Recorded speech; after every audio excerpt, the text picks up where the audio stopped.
3 semaines après son opération au cœur, Michel Drucker n'est pas encore apte à reprendre l'antenne. L'animateur inusable de Vivement Dimanche, âgé de 78 ans, a récemment quitté le service des soins intensifs et se remet doucement d'une intervention qui s'est bien passée d'après les dernières nouvelles recueillies par Le Parisien. En attendant de retrouver des numéros inédits du magazine, celui-ci est servi en best-of chaque dimanche.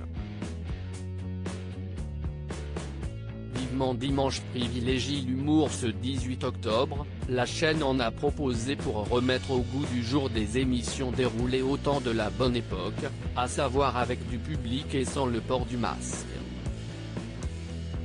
Le rire a été privilégié en début d'après-midi avec les imitations de Laurent Gérard et un sketch des Baudins, Le Cimetière, délivré en février 2016. Plus tard, l'un des passages de Ben et Arnaud de sa mère a été rappelé pour nourrir ce best-of avant que les Chevaliers du Fiel puis Muriel Robin ne prennent la relève. Les deux parties du magazine ont offert une pâle résistance à la chaîne publique avec successivement 773 000 et 913 000 individus, soit des parts de marché à hauteur de 6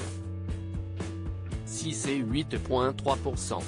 Sans parvenir à tenir tête à TF1 ni à M6 avec Stéphane Plaza, France 3 et le cyclisme ont pris le dessus sur Michel Drucker. Forte chute pour France 2 sans le tennis malgré une moyenne de 7,5% du public entre 13h35 et 17h40. Le Tour des Flandres a nettement dominé Vivement Dimanche lors du final de la course masculine. Dès que les femmes ont pris la relève, l'audience de France a été divisée par deux peu avant 16h. Une semaine plus tôt, la semaine de la finale de Roland Garros offrait une audience multipliée par 4 sur la 2.